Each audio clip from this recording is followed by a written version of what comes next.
welcome to this week's Political Roundtable. This week, Prime Minister Narendra Modi dived squarely into the Sanatan Dharma debate, accusing the opposition parties of trying to finish Sanatan Dharma, seen by many to represent the eternal nature of Hinduism. The debate, remember, was sparked off by DMK leader Udhayanidhi Stalin's strident attack on Sanatan Dharma, where he called for its eradication, an apparent reference, he said later, to the need to build a casteless society. How will this debate play out in this election year? That's our top focus. Days after the comment by Udhayanidhi Stalin sparked a political firestorm, the Sanatan showdown is only getting bigger every day. अब इंडी गठबंधन ने तय किया है कि वो भारत की सनातन संस्कृति को समाप्त करके रहेगा। ये भारत की हजारों साल से चली आ रही संस्कृति को मिटाना चाहते हैं, ये भारत को मिटाना चाहते हैं। In a blistering attack on the opposition India alliance, Prime Minister Narendra Modi claimed that the India bloc wants to erase Sanatan Dharma. With the Prime Minister tearing into the India alliance over the DMK leader's comments on Sanatan Dharma, other BJP heavyweights have joined the debate, firing back-to-back salvos at the opposition. Madhya Pradesh Chief Minister Shivraj Singh Chauhan asserted that the opposition bloc's only agenda is to eradicate Sanatan Dharma. The BJP is questioning the silence of the Congress on the issue. Rahul ji से मैं सवाल पूछना चाहता हूं, ये तुम्हारा इंडी गठबंधन सनातन पे हमले कर रहा है, सनातन को खत्म करने की कोशिश कर रहा है, आपका इस पे क्या कहना है? क्या आप सनातन के विरोधी हो? क्या आप सनातन को समाप्त करोगे? शर्म आनी चाहिए इस गठबंधन को और मैडम सोनिया गांधी को भी। आज तक चुप बैठे हैं। The DMK remains defiant. Just 2 days back, Minister Udhayanidhi Stalin rejected demands for apology. Manipur issue பற்றி பேசுங்க, சனாதனம் பற்றி அப்புறம் பேசுவோம். நான் இங்கே தான் இருக்க போகிறேன். தொடர்ந்து 200 நிமிஷமாக பேசிட்டு இருக்கோம். அதை மட்டுமே இப்போ பேசாதீங்க. கண்டிப்பாக அதை பற்றி பேசிதான் ஆகணும். பற்றி பேசுவோம். அதை விட ரொம்ப முக்கியம் வந்து இப்போ இருக்கக்கூடிய இந்த பாசிச பாஜக அரசை வந்து நம்ம வந்து வைக்கணும். அதை கான்சென்ட்ரேட் பண்ணணும்.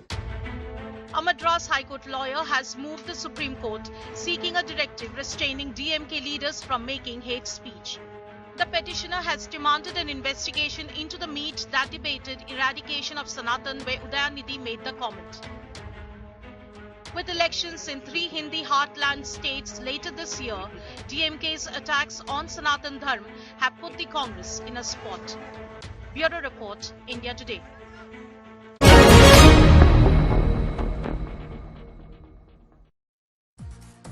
Okay, let's raise the big questions on our talking point. Does the Sanatan debate bring religion squarely into politics? Will the BJP seek to make Sanatan Dharma a poll issue in 2024? Will the DMK's Sanatan stand haunt the opposition India allies? Does the issue resonate among common people really? These are some of the questions we'll pose. Sanju Verma, BJP national spokesperson with us.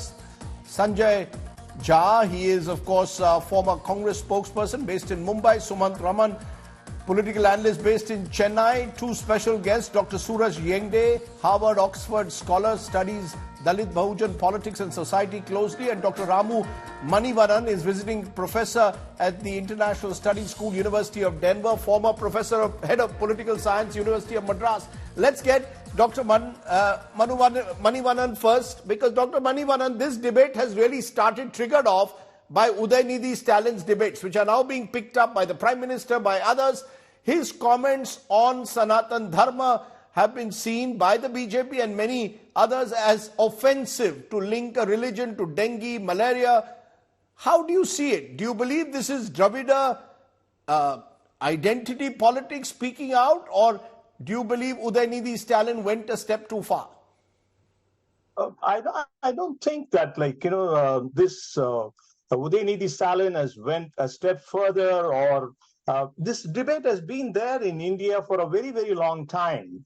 And for instance, that, what he had said, it has to be taken in the context. It has to be taken in the context of the social justice politics that has been deliberated in a state like Tamil Nadu and the southern parts of the country for a very, very long time. And the reference, the metaphor may have been misplaced, but the point is very, very clear. Like, the eradication of the caste system, the caste oppression, that is the very, very objective point of this whole debate.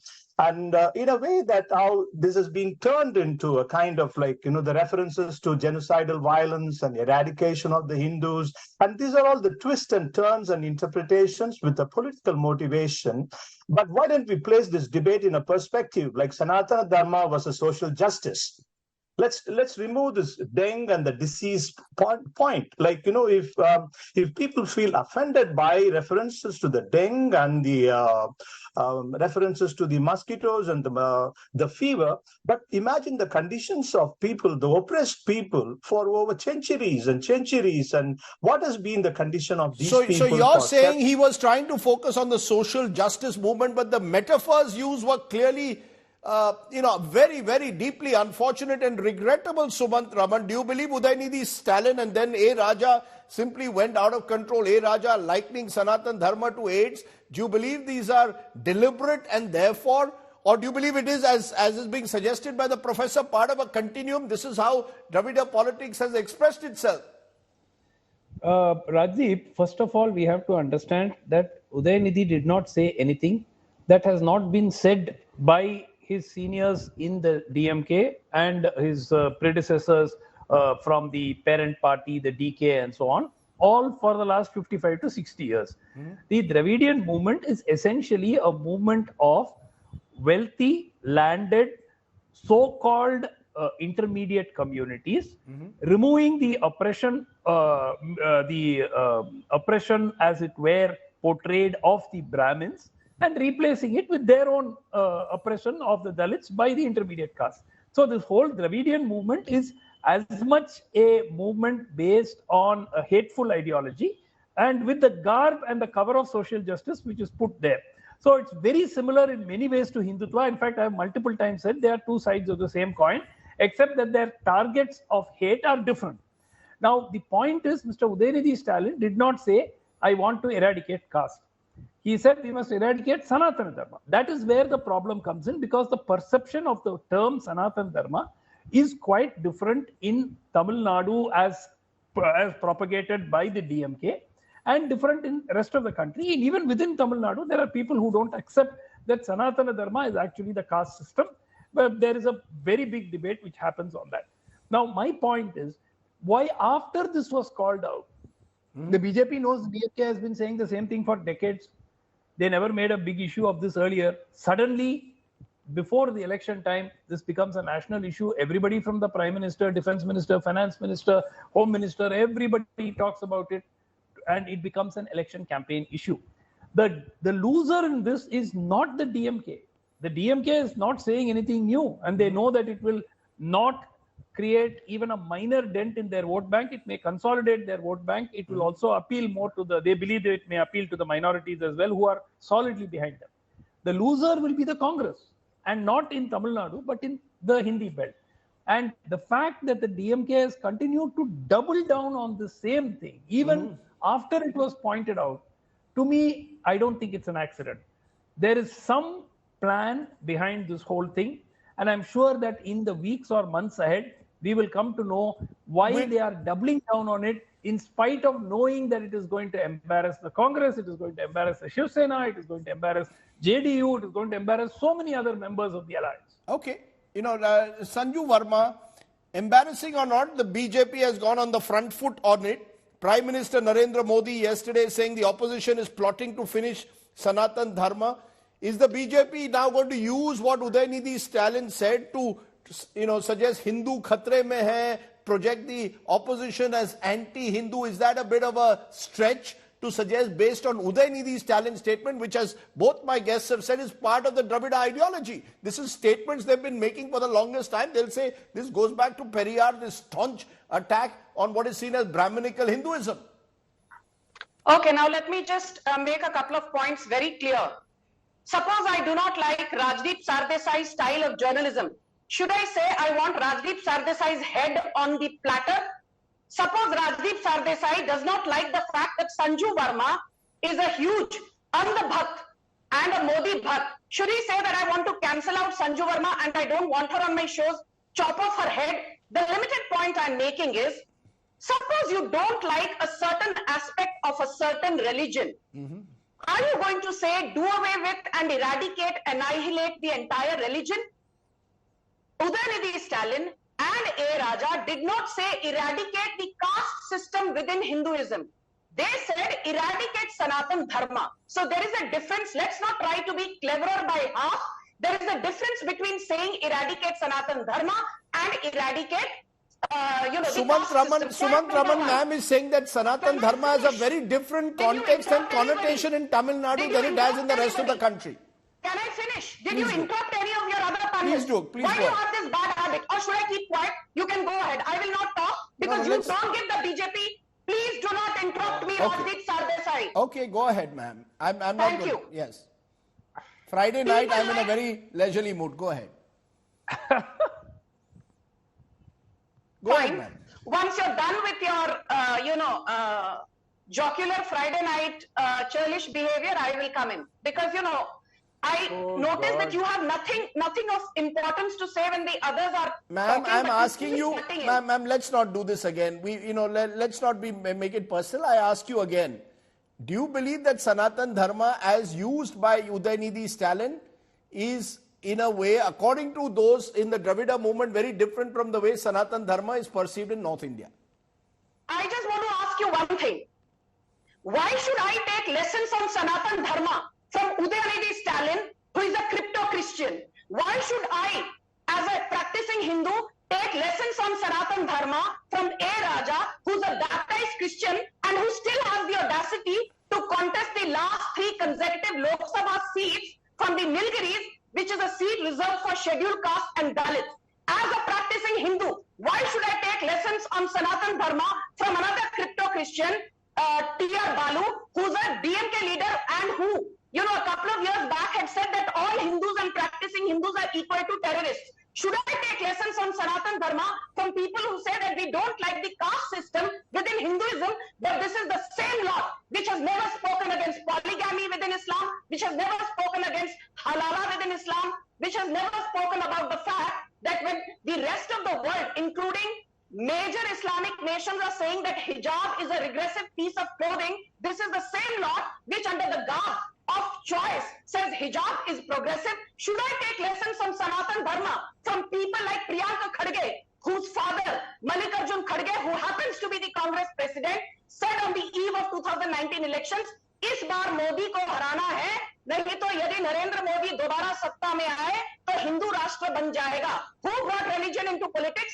It is Mallikarjun Khadge. Should I take lessons from Sanatan Dharma from the likes of Shashi Tharoor, who said that getting Narendra Modi back to power in 2019 means the resurgence of Hindu Taliban? Should I take lessons on Sanatan Dharma from Rahul Gandhi, who calls himself a Dattatreya called Brahmin, but in the same breath says that ये हिंदुत्ववादी वाले सारे आतंकवादी होते हैं? Should I take lessons on Sanatan Dharma from the likes of Priyanka Vadra, who I don't know if she's a baptized Christian, a crypto-Christian, or a practicing Hindu? Should I take lessons, last but not the least, should I take lessons on Sanatan Dharma from M.K. Stalin, who believes in missionary mafia, who believes in the people with white robes who are willing to convert you for a bag of rice, but feels that Hindu religion is regressive? कहाँ से आते हैं ये लोग? Okay. Should I believe? Should Ma'am, I believe in this? I have allowed you to continue uninterrupted because you wanted to be heard. I've listened to you. Sanjay Jha, respond, because the fact is, as Sanju Verma is rattling these details, it appears that the BJP is intent on bringing the issue of Sanatan Dharma squarely into the national mainstream and painting the opposition, as I said, as in some way anti-Hindu. To that extent, do you believe that Udhayanidhi Stalin has made remarks that were entirely avoidable? Rajdeep, I think the attempt by the BJP to conflate the statement of Mr. Stalin in the context of Tamil Nadu's politics, his ideology, his social movements, is a deliberate political gambit, basically trying to use Sanatan Dharma as a potent weapon to once again polarize India at a pan-India level. Here is the truth. The hard truth is that the BJP's hypocrisy on Dr. Ambedkar today stands exposed. And let me explain that to you. Everyone who's aware of Tamil Nadu's history will be aware of the role of Periyar Ramaswamy. But the most, I would say, potent influence thereafter was Dr. Ambedkar himself. And the BJP today has to actually own up and say that have they not read Annihilation of Caste by Dr. Ambedkar? Dr. Ambedkar, by the way, everybody knows that in 1956 converted from Hinduism to a Buddhist. Why? I mean, if you read even the synopsis of his book, it is about the evils of the caste system. Now, the bottom line here is this, Rajdeep, that the BJP's true colors, are getting completely exposed in the political mainstream. How the India Alliance actually gets a message out politically, that is going to be, in my opinion, a communication. No, but how do they do it? No, but you see, the BJP is painting, as I said, the India Alliance in some form using Udhayanidhi Stalin's comments to trigger off a debate on Sanatan Dharma. How does the opposition, the fine distinctions, the academic distinctions that can be made between how Sanatan Dharma is perceived in Tamil Nadu and the rest of the country, that's not going to work as a communication strategy. Well, Rajdeep, let me tell you how straightforward it is actually. Number one, the BJP is trying to give it a religious color.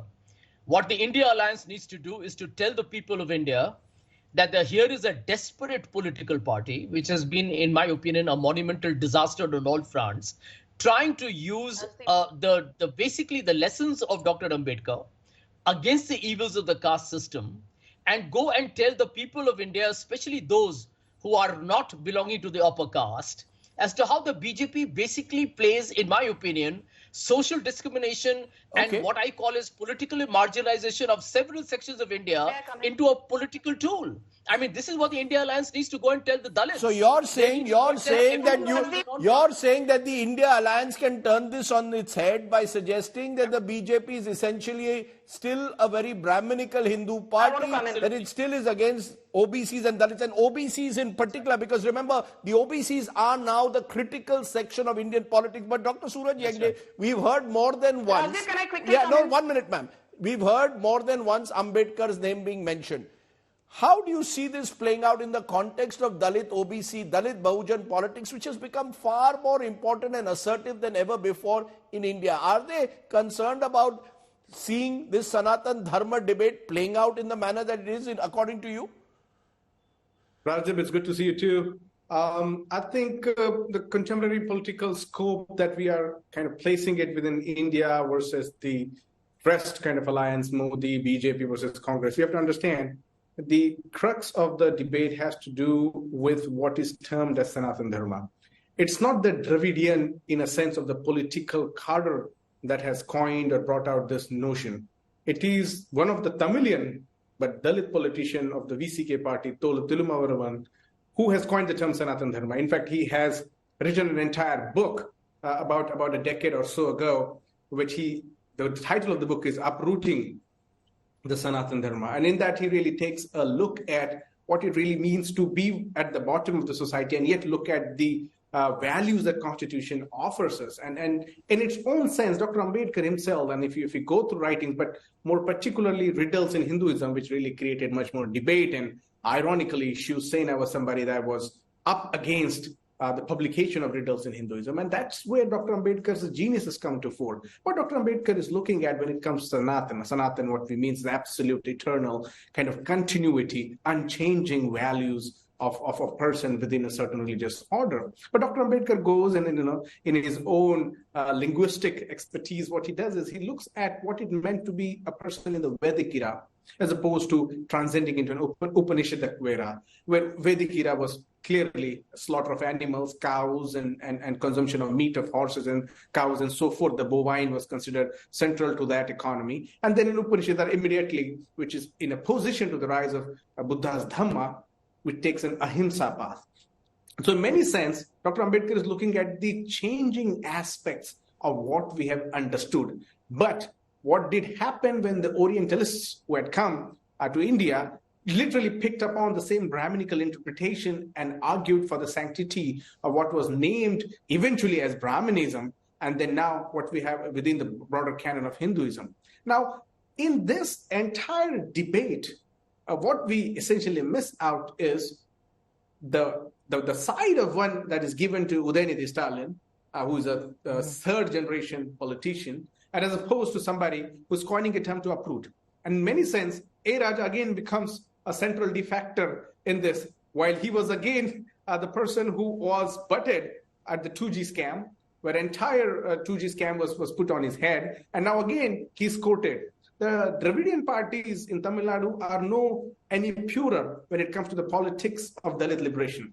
It has had a very patronizing attitude because the landed Shudras have always had anxiety with the radical Dalit, especially Ambedkarite and Buddhist revival. And oftentimes when such revival has come, they have often used the cauldron of caste to pin down upon the very Dalit enterprise and constituency. And just look around. I was in Tamil Nadu. I was trying to investigate. And the same happens with their alliance partner in VCK, where it's much more degrading relationships that they have developed, and we can notice that. Now, Sanatana Dharma as a value proposition, Rajdeep, when it comes to the Dalits, the Shudras, and now also the Adivasis, they were looked as Shudras, they were looked at Chandalas, they were looked up as Vanvasis, where somebody who were part of this system, but yet excluded. Their labor was most important, but we cannot have them. So in many sense, what Professor Kanchaile argued recently was looking at the Dvija, the Varna Dharma, as opposed to Varna Shrama. And Varna Dharma and Varna Shrama really gives duties as opposed to the religious sanctity that we bring.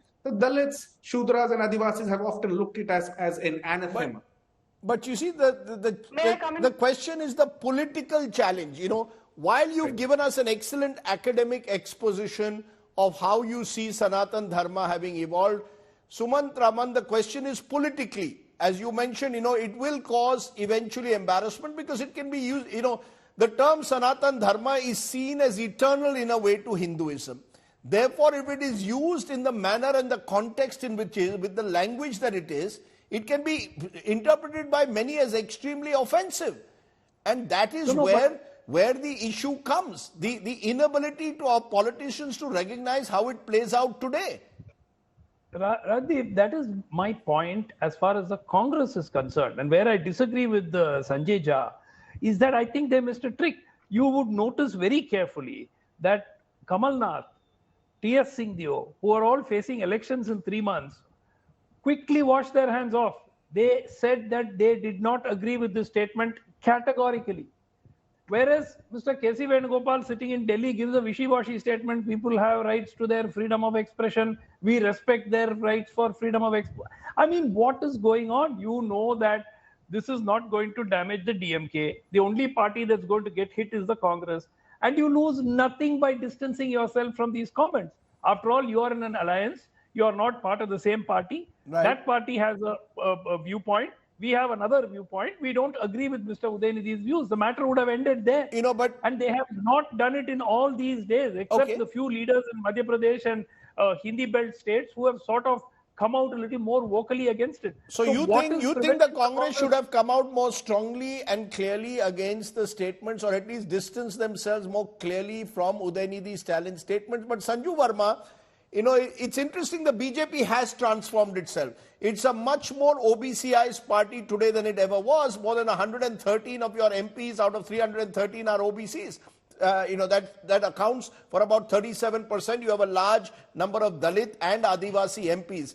But the feeling is that the party itself has still not completely moved out of a certain sense of Brahminical Hinduism. What if tomorrow the opposition was to say that the BJP's endorsement of Sanatan Dharma is essentially an endorsement, according to the opposition or the Dravida parties, of Brahminical Hinduism? How will you respond? That this is actually the fact that the BJP still sees itself as a Brahminical party. Okay, I like that question. And I will respond to you with statistics. In the 2019 elections, the BJP's vote share amongst Hindus overall went up from 36 to 44%. Amongst OBCs, it went up from 34 to 44%. Amongst Dalits, it registered the biggest rise from 24% to 34%. Among Adivasis, from 37% to 44%, and among upper caste Hindus from 47% to 52%. The limited point I'm making is that the biggest vote share percentage rise that the BJP saw in the 2019 Lok Sabha elections came from the Dalit community, and it was not without reason. Caste, ma'am, is also a reality. Ma'am, I agree with you. Ma'am, just a minute. The political reality you express is right, but the social reality is that we still remain, in large parts of this country, extremely stratified around caste. So is the BJP, according to Udhayanidhi Stalin, he is giving a critique of the caste system. He is calling for a casteless society. Okay. I heard you. You did not interrupt Mr. Yengde. Yeah. At least extend the courtesy to me, if not as much, by half that time. Okay. Thank you. Who the hell, and I'm not going to be charitable, who the hell is Udhayanidhi Stalin? A crypto-Christian, a converted Christian, his uncle A. Raja, a baptized Christian, his father N.K. Stalin, who calls himself an atheist, but is also a crypto-Christian. Why should I take lessons on Sanatan Dharma from these, should I say, rice bag converts? I will not be so these are very unfortunate words being used, ma'am. Now let me avoid you're guilty of using the same hateful, spiteful language you're accusing him of. Avoid it. May I finish? May I finish? Yes. Thank you. I want to ask Rajdeep Sardesai, did you once do a debate where you asked just this simple question to Udhayanidhi Stalin, A. Raja, Priyank Khadge and company and the cabal, including Rahul Gandhi? And just bear with me for 20 seconds, your audience needs to hear this. The number of churches representing different castes and communities within the Christian community, the Methodist Church, the Pentecostal Church, the Independent Charismatic Church, the Church of England, the Brethren Church, the Exclusive Brethren Church, the Orthodox Church, the Lutheran Church, wait a minute, the Roman Catholic Church, the Presbyterian Church, the Congregational Church, the Baptist Church, the Society of Friends Church, the URC Church. All these churches represent different castes. If you're a member of the Methodist Church, you will not have your son or daughter marrying into quickly tell me what's the point you're trying to make. I'm giving you 30 seconds. Tell me the point you're trying to make. My limited point is, can you stop interrupting for a change? No, please do not use harsh words, but you can have your 30 seconds. My 30 seconds will now be 45 seconds because you have the bad habit of interrupting. But sorry. My limited point is this. Yes. My limited point is this. Be it Islam, be it Christianity, they all have caste hierarchies. In West Bengal alone, Islam has 35 castes. I just read out the 12 dozen plus castes that exist within the church umbrella. Now my limited last point is this. When the Congress and its alliance partner DMK sit here and give a bhashan to the BJP on the very venerable Dr. B.R. Ambedkar, I am reminded of the fact that on two occasions, 1952 and 1954, if B.R. Ambedkar's entry into the Lok Sabha was thwarted and scuttled and undermined, it was thanks to Pandit Nehru. He finally had to enter the parliament via Rajya Sabha. And Rajdeep, you know this as a seasoned journalist. Do we not remember India's one of the most decorated defense ministers? He was a very tall Dalit leader, Babu Jagjeevan Ram. How many people within Congress remember Babu Jagjeevan Ram, who was a noted Dalit, and his legacy has been completely obliterated. You made the point. Babu Jagjeevan Ram's daughter is a long-standing Congress member at the moment also. Meera Kumar is a long-standing member, and she was put up by the Congress as their presidential candidate. But Dr. Ramu, 1 minute, ma'am. Dr. Ramu Manivanan, you must now hear other voices also, Sanju Verma. Dr. Ramu Manivanan, you wanted to intervene when you were hearing Sanju Verma. Go ahead. Yeah, sure, sir. I would like to say that, there have been some observations that, this whole issue is about Tamil Nadu, and then in the rest of the country, this would have some negative implications. But my question is that, in the rest of the country too, you have the Sanatana Dharma. When you interpret it, it's a Hindu way of life. But at the same time, you have the caste dynamics working much more powerfully in the northern states, like in UP, Uttar Pradesh, Bihar, and Rajasthan, in Madhya Pradesh, in these states. In my view, you mark my words, in the next 6 months, like this whole debate, this is what is the election main key element for the BJP and the other parties, is that this is going to work as a social justice debate. I mean, this is not going to remain as Udhayanidhi versus the Sanatan Dharma. This is going to emerge as Sanatan Dharma versus the social justice debate. Okay, that's we may see that the Congress is not coming openly to acknowledge or to refuse this whole thing, or other parties are shying away from this whole context, the debate. But the real aspect is that the dynamics of this conversation is going to take much more intense ramifications. So you're saying that this will bring the focus back in a way. I take your point on social justice movement. Suraj Yengde, younger Dalits, how do they see it? How do younger Dalits see the Sanatan Dharma debate, those upwardly mobile, aspirational Dalits who want to move beyond, in a way, the manner in which they were typecast, stratified decades ago? Rajdeep, it's an interesting question, but I just would like to clear my typo. I said uprooting Sanatan Dharma, referring to the Honorable MP Tiruma. He wrote uprooting Hindutva book, right, just for the sake of clarification.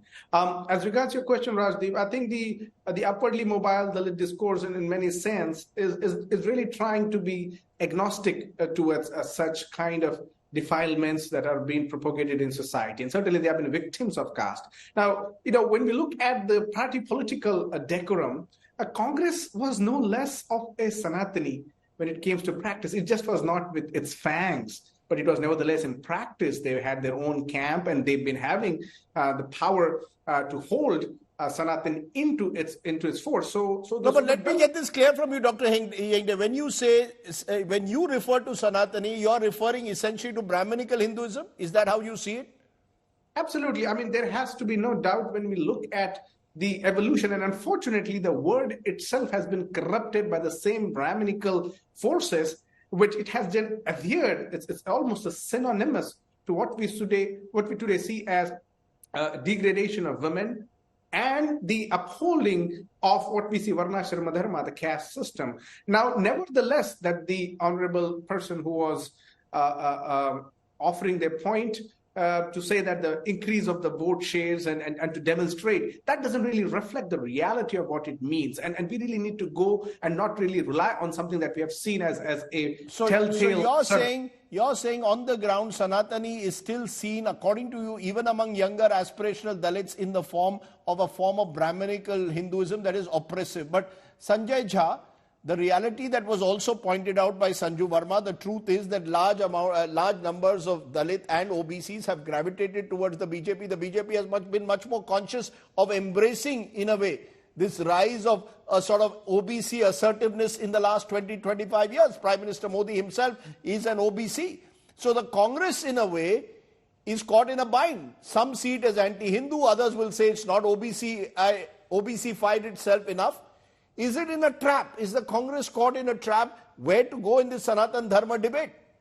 How far to push it? Rajdeep, through the medium of your channel, a very popular program, I would like to convey to all the political leaders of the India Alliance, it's about time you stop sitting on the fence. The BJP gets away speaking in a forked tongue. I mean, I have before me, and I've been a spokesperson before, the horrific atrocities committed on Dalits since 2014. And yet the BJP gets not just the Brahmin votes, but even the Dalit votes. And that is the challenge that the opposition doesn't seem to understand. I will repeat what I said earlier in your program. The BJP could have committed and can and possibly is committing political harakiri. It's for the India Alliance to go to the people of India, because caste hierarchies, social exploitation is not just in Tamil Nadu, it's happening all over the country. I'm a Brahmin from Bihar. I've grown up there in my early years, and I've heard horrific stories of upper caste dominance and how the lower caste suffered. So you're saying the Sanatan Dharma debate, as was said by the professor, could become about Hindutva versus social justice in a way. I will, Sanju Verma, I will give you now 30 seconds to the clock, because otherwise you will say that I was unfair to you. I want to ask you very squarely, is this in a way the BJP trying in some way to change the narrative, to change the goalpost? Instead of having the debate, let's say, on Berozgari, on Garibi, on the issues that many believe should be discussed, social infrastructure, health, education, the debate is being swung towards an issue which the BJP believes is its pitch, which is religion. Let's be very clear. I'm happy to debate on Berozgari, on the fact that India under the aegis of Narendra Modi has become the world's 5th largest economy in terms of nominal GDP, overtaking UK at $3.75 trillion. I am happy to debate with you that Narendra Modi runs the world's largest financial inclusion scheme called the Jan Dhan Yojana, where 67% of the beneficiaries are Dalits. I am happy to have a debate with you on the fact that the Narendra Modi government runs the world's largest health insurance scheme called the Ayushman Bharat Yojana, where 63% of the beneficiaries are Dalits. I am happy to have a debate with you on the fact that the Pradhan Mantri Kisan Samman Nidhi Yojana, another farmer inclusion scheme run by the Modi government, has 59% of the beneficiaries as Dalits. I am happy to have a debate with you on the Mudra Yojana, the world's largest self-employment scheme run by the highly successful Modi government, where 76%, you got that right, 76% of the beneficiaries are Dalits. You know that, we do not simply talk, we walk the talk when it comes to Dalit empowerment. Okay. You know, that, Sumant Raman, is an interesting point which is being made by Sanju Verma there, that, you know, is it, we may look at it as stereotypical Hindutva versus, 1 minute ma'am, no, 1 minute now, Hindutva versus social justice. The reality on the ground is that this is a changing political environment where every party, as I said, is reaching out now to more and more OBC groups. There's already talk that next week's special session of Parliament could see increased reservations for the lower OBCs. Do you believe that this debate can be positioned as Hindutva versus social justice, as Sanjay Jha is attempting to suggest, or Professor is? I don't think so, Rajdeep, because I don't see the BJP of today being identified as particularly a Brahminical party. Yes, there are still Brahminical elements within the party, but whether it is Mr. Modi himself at the top, wielding enormous clout, and he is not a part of the elite. He comes from the OBC community, so that itself knocks a big hole in this saying that we will project BJP as a Brahminical party. Now the point really is, you'll recall, Rajdeep, during the Mandal agitation, the BJP then made Mandir. They actually brought in religion to trump the caste angle, yes, as it were. And Mandir eventually prevailed over the the Mandal factor at the hustings.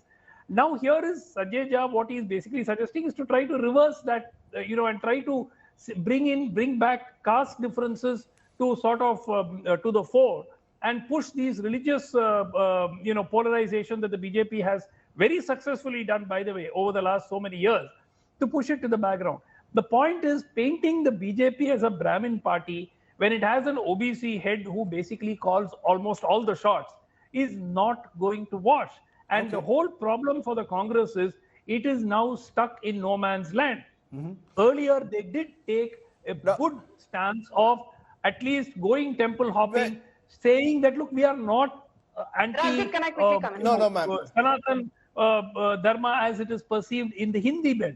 And mind you, Rajdeep, the battle for the Congress is predominantly going to be in those 4 or 5 or 6 Hindi belt states. So what are they looking at about what happens in Tamil Nadu or what happens in Andhra Pradesh? Sanjay Jha, quickly respond. What happens in the 4 or 5 Hindi belt states? Sanjay Jha, quick response from you. Yeah, Rajdeep, let me tell my dear friend Sumant that whether it's caste or religion, these dynamics are very fluid. We all know that Mandir and the Mandal agitation completely transformed the politics of this country, particularly in the northern part of India. So I think the truth is that if the BJP today is making the Sanatan Dharma issue into a national issue, largely focusing on the Hindutva definition of it, then there will be a pushback. I mean, that you will expect from a political party like the Congress and the other members of the India Alliance. I do believe it makes the competitive field more fluid, and the India Alliance actually should be able to corner Mr. Modi instead of going on the defensive. Dr. Suraj Yengde, your response in terms of should we in a way, now be able to rise? Is it possible that this debate can be less polarized, less fractious? Or do you believe that's the nature, that there is still a lot of anger in the way the caste system is seen as inherently oppressive? So therefore, this debate will by its very nature be polarizing. Rajdeep, to piggyback on Suman and Sanjay's pointers, the reference point to the Mandal versus Kamandal, and the idea of whole Mandal debate was within the Hindi heartland and also rest of India, of the middle Shudras and the lower Shudras who took upon the power. And now we see the same Shudras genuflecting to the power structures of the Brahminic Hinduism that you see. Lalu Prasad Yadav visits Siddhivinayak temple and does all kinds of things. Akhilesh Yadav just bows to some Brahmin man wearing certain kind of clothes. So what we see, that kind of subservience and subordination within the dynamics of the Hindutva, as opposed to atheism and rationalism that they at least propose or espouse, seems to be falling apart. And so what we saw, Mandal, Kamandal here itself means the Mandal and Kamandal are almost walking through down the same street. However, what we notice in today's context when it comes to caste, as well as the dimensions of today when it comes to the neoliberal economy, is that anger of caste is increasing at such a polarized level that I fear the notion of social justice will merely be reduced to be identifying as vis-a-vis caste, but not social justice, which means not just caste, but bringing justice to various other factors that include this, that again is not guaranteed in the Brahminical Hinduism model that we currently have, and the constitution very strictly abhors and prohibits. Dr. Manivanan, taking off from that, since Udhayanidhi Stalin triggered off this debate, let's try and end somewhere with Udhayanidhi Stalin. Is this a sense that the Dravida movement has had numerous achievements, no doubt about it, in terms of pushing for social welfareism, for example. But the truth of the matter is, like in many other states, caste is still very strong in Tamil Nadu. I just had a story earlier this week of a group of young students who refused to eat food cooked for the midday meal because the cook was a Dalit. So, while we talk about the Dravida movement sort of trying to reform a Hindu society, the truth of the matter is caste is extremely resilient. What have the Udhayanidhi Stalins of the world really done to transform that? Yeah, can I ask one question? Like, when you say that the children in Tamil Nadu refuse to eat because it's been cooked by the other caste people, is it Tamil Nadu is responsible for that, or the caste system in India is responsible for that? I'm saying it's all over. But the fact is that the Dravida model also cannot claim to have completely achieved what it set out to do, create a casteless society. We are talking about abolition of the caste for several thousands of years and several hundreds of years, actually. We have had Phule, Jyotibai Phule, we have had Dr. Ambedkar, Periyar, and several Dravidian leaders. It's still a long way struggle. It is not one-stop solution. Now, I want also to make a small brief mention. In Tamil Nadu, in the last few days, women have, particularly the Dalit women, have been appointed as the priests in temples and by the government of Tamil Nadu. This is not to defend the government or the Dravidian movement, but such a thing can happen in the state of Tamil Nadu. So this is why we are saying this is not just an isolated Tamil Nadu problem, but Tamil Nadu happens to articulate this for a very, very long time along with the other states.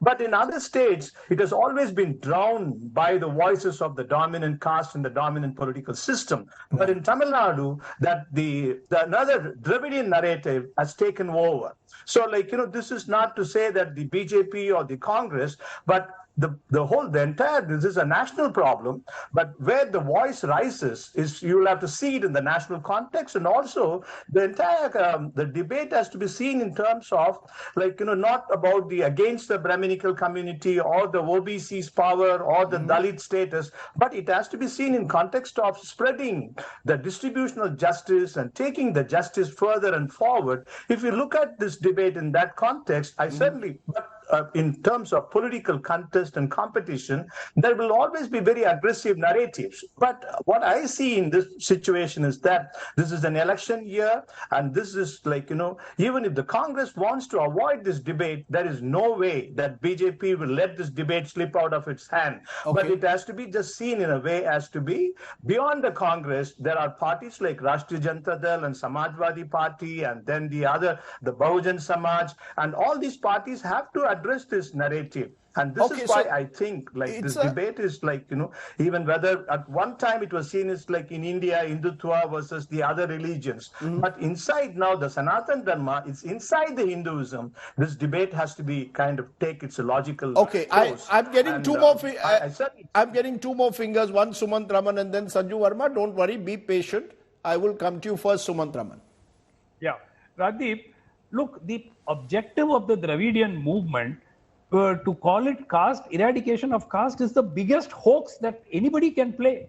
The objective was to remove the Brahmin domination and replace it with the domination of 4 or 5 or 6 landed, politically entrenched, powerful communities which had a vote bank. And that has been done very successfully, which is why you will find that the Dalits are still oppressed. There is still a two-tumbler system, and the Brahmins are nowhere in Tamil Nadu. They are hardly 2.5–3%. They are completely disappeared from the villages. And yet you have separate burial grounds. You have separate, there are roads through which the funeral procession of Dalits are not allowed to pass. There is casteism in every breath in Tamil Nadu. It is just that those who are indulging in this caste oppression are different. And the Brahmins who are 2.5–3% in Tamil Nadu have become a convenient whipping boy to continue to propagate the dominance of these intermediate communities. Take the Justice Party, which was the precursor of the DK. Almost all of those founders, many of those founders were educated in Oxford and Cambridge. Were they all poverty-stricken people? They were dominant landed communities from the intermediate communities, and that is the group. Recently, there was human feces mixed in a water tank in a village in Tamil Nadu. Did anybody from the DMK go out there, condemn the incident unequivocally and take stern action? Yes, but having said that, in the context of when I look at South India and North India, there are still strong progressive elements that have also come as a result of the social revolution that came about in Tamil Nadu. And in North India, by contrast, the political revolution, some would say, has preceded the social revolution. But Sanju Verma, you are getting impatient. It's interesting, the Prime Minister is locating this as a cultural debate. He says Sanatan culture is all about Lord Ram's principles. Sanatan Dharma made Ravidas and Kabir Das saints. But there are, as I said, those who will also see it from the prism of, in a way, protecting certain old ways in which Hinduism functioned, the darker side of Hinduism. Is there a recognition of that or not? Okay. I think, Rajdeep, I will listen to you on a lecture on the darker side of Hinduism the day you can give me a lecture on the darker side of Islam and the darker side of Christianity. Today's debate is on Sanatan Dharma, man. Yes, so now let me finish. You did not interrupt the other speakers. Please don't stick to your bad habit of going on poking and needling the BJP and then saying we are impatient. Yes. But thank you for your certificate, which is not needed. Now let me tell you one thing. I just want also Suraj Yengre to listen to this because he's a scholar and he will appreciate this. Just before the Mahabharata was about to begin, and I'll take 20 seconds to say this. In the Bhagavad Gita, when Lord Krishna gives that famous sermon to Arjuna, because Arjuna is vacillating and not sure whether he wants to fight against his cousins, the Kauravas. What does Krishna say to Arjuna? And this is the essence of Sanatan Dharma, because the word Sanatan it has its genesis in the Bhagavad Gita. Let me finish in 20 seconds. Don't get impatient now, Rajdeep. Lord Krishna says, Katura Varnam Maya Srishtam. Katura Varnam Maya Srishtam Guna Karma Vibhagasaha. Guna Karma Vibhagasaha. Which basically means Krishna is telling Arjuna, the 4 Varnas are my creation based on Guna as in ability and Karma as in action. And then you will find in the abridged version of the Bhagavad Gita, there's a footnote which says that the Varna system, which is being wrongly criticized and attacked in the current day, is a system based purely on ability and action. and not by birth, and that is why all the characters in Mahabharata were named and referred to by their actions and abilities, not by their birth. And you do not know the surname of any character in Mahabharata because they did not believe in the caste system. Do you know the surname of Arjuna? Do you know the surname? Ma'am, the fact is, ma'am, I must, producer, I must, you made, the fact is the reality, we are reflecting reality on the ground. I think Dr. Suraj Yengde was reflecting the reality on the ground. The fact is, the reality on the ground is that caste has been extremely resilient in this society in terms of discriminating between people even today. Am I correct, Dr. Yengde? Do you see, just as Sanatan Dharma is seen as eternal and, is caste also for you carved in stone, that it simply cast in stone, that it simply cannot change? I mean, Rajdeep, it baffles me and it really concerns me to hear people justify caste. I mean, there's absolutely no reason for any despicable system to thrive amongst us, and yet we offer more often liturgical evidences and citations for its sanctity. And this is the tragedy. What does Rajdeep has to do with Rajdeep Sardesai? What does Suraj has to do with Suraj Yengde or Sanju Verma as Sanju Verma? Sanjay has Sanjay Jha. It is the immanence of caste and also eminence, which is an internal structure that is functioning here. And I would like to not blackball the Dravidian movement here, because what we're seeing is, yes, certainly the caste hierarchies have been penetrated minus Brahmins, because Brahmin worked as a uniting factor. Nevertheless, they are arguing, Udhayanidhi's statement is to abolish that. And we have to understand, Sanatan Dharma as a political coinage made by Tiruma Valavalan, as opposed to the Sanatanis of Sanatan Dharma who would like to maintain a certain religious superiority and who have been the people who identify themselves as Sanatanis, have always, when we have seen, adduced to a certain orthodox, very rigid way of living a life. Okay. So when the Dravidian parties in Tamil Nadu are arguing against Sanatan Dharma, though they belong to the intermediary or dominant landed aristocracy, we have to understand that they would like to abolish caste and not uphold. And that would still mean, and that's the challenge, how will they decaste themselves and how will they burn the casteism that is grown within their vein? Because they are not immune to caste. While pointing out the fingers at the Brahmin as an individual actor, as a Ubermensch, as somebody that needs to be receiving a certain kind of glory, the DK has created a politics, and the great Periyar comes across as somebody who is not just concerned with Brahmin as such, but he's also concerned with caste existing within the hierarchy. And that's why his critique of Krishna is deep. His critique of...